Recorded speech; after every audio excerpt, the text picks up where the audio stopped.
मेरा नाम सावित्री श्रीवास्तव है। आज मैं क्लास 6 को हिंदी ग्रामर का पाठ शब्द निर्माण, संधि और समास के अंतर्गत संधि पढ़ाने जा रही हूँ। तो आइए बच्चों शुरू करते हैं। संधि। संधि का अर्थ होता है मेल या जोड़, अर्थात दो वर्णों का मेल। पहले शब्द का आखिरी वर्ण और दूसरे शब्द का पहला वर्ण, इनके मेल से जो परिवर्तन उत्पन्न होता है उसे संधि कहते हैं। यानी कि संधि क्या होता है? पहले शब्द का आखिरी वर्ण और दूसरे शब्द का पहला वर्ण, उनके मेल से जो विकार उत्पन्न होता है, उनके मेल से जो परिवर्तन उत्पन्न होता है उसे संधि कहते हैं। जैसे पुस्तक प्लस आलय, पुस्तकालय, यानी कि पहले शब्द का आखिरी वर्ण और दूसरे शब्द का पहला वर्ण, उनके मेल से जो विकार उत्पन्न हुआ उसे संधि कहते हैं। सूर्य प्लस उदय, ये देखिए पहले शब्द का आखिरी वर्ण और दूसरे शब्द का पहला वर्ण, इनके मेल से शब्द क्या बना? सूर्योदय। यानी कि वर्णों का मेल संधि कहलाता है। अब अगर वर्णों को अलग करना हो, उनको पूर्व अवस्था में लाना हो, तो उसे संधि विच्छेद कहते हैं।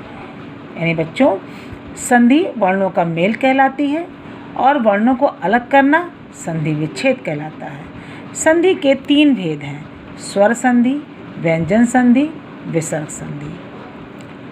स्वर संधि। स्वर संधि को 5 भागों में बांटा गया है। सबसे पहले हम समझते हैं कि स्वर संधि क्या होती है।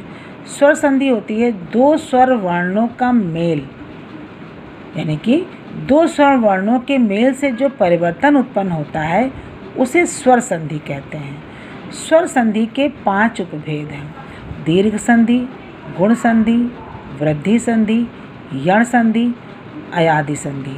बच्चों, आपको इस कक्षा में केवल स्वर संधि के अंतर्गत 2 संधि को ही पढ़ाया जाएगा, दीर्घ संधि और गुण संधि। तो आइए पहले समझते हैं कि दीर्घ संधि क्या होती है। जैसा कि आप जान चुके हैं कि स्वर संधि के अंतर्गत 2 स्वर्ण वर्णों का मेल होता है, तो दीर्घ संधि के अंतर्गत 2 सवर्ण स्वर के मेल से उसी वर्ण का दीर्घ स्वर बन जाता है, तो इसे दीर्घ संधि कहते हैं। जैसे अ प्लस अ बराबर बड़ा आ, यानी कि छोटा आ प्लस छोटा आ बराबर बड़ा आ। सत्य प्लस अर्थ बराबर सत्यार्थ। कैसे? या में छोटा आ है और छोटा आ अर्थ में आ ही है, तो दोनों को जोड़ा तो बड़ा आ बन गया सत्यार्थ। छोटी ई प्लस बड़ी ई बराबर बड़ी ई। कवि प्लस ईश, देखिए कवि में वा में छोटी ई है और ईश में बड़ी ई है, तो छोटी ई प्लस बड़ी ई बन गया कवीश। छोटा प्लस बड़ा बराबर बड़ा।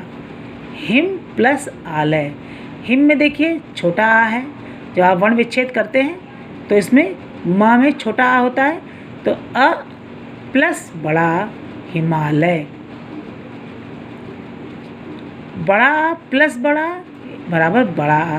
विद्या प्लस आलय, तो विद्या में भी बड़ा आ है और आलय में भी बड़ा आ है, तो दोनों बड़ा आ मिलकर के विद्यालय शब्द का निर्माण हुआ। यानी कि दीर्घ संधि में 2 सवर्ण स्वर के मिलने से उसी वर्ण का दीर्घ स्वर बन जाता है, और आपने इसको विभिन्न उदाहरणों के द्वारा समझा। गुण संधि। गुण संधि इससे थोड़ी से अलग होती है। जैसे जब छोटा आ या बड़ा आ के से छोटी ई या बड़ी ई जुड़ती है तो ए बन जाता है। जैसे सुर प्लस इंद्र, तो सुरेंद्र। अब देखिए सुर में रा में छोटा आ है और प्लस छोटी ई, तो ए बन गया सुरेंद्र।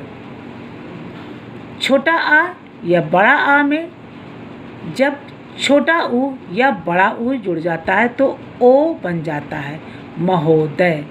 जैसे इसको उदाहरण द्वारा समझाया गया, महा प्लस उदय बराबर महोदय। महा में बड़ा आ और उदय में छोटा उ जुड़ करके ओ महोदय।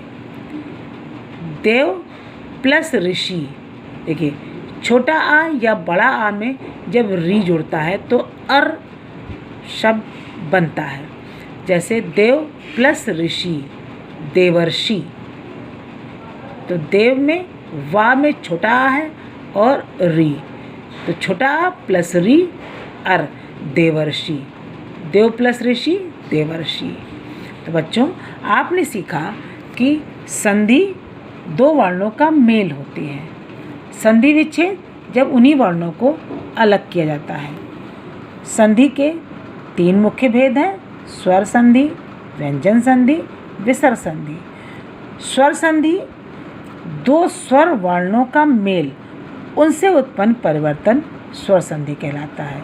स्वर संधि के 5 उपभेद हैं, दीर्घ संधि, गुण संधि, वृद्धि संधि, यण संधि और आयात संधि।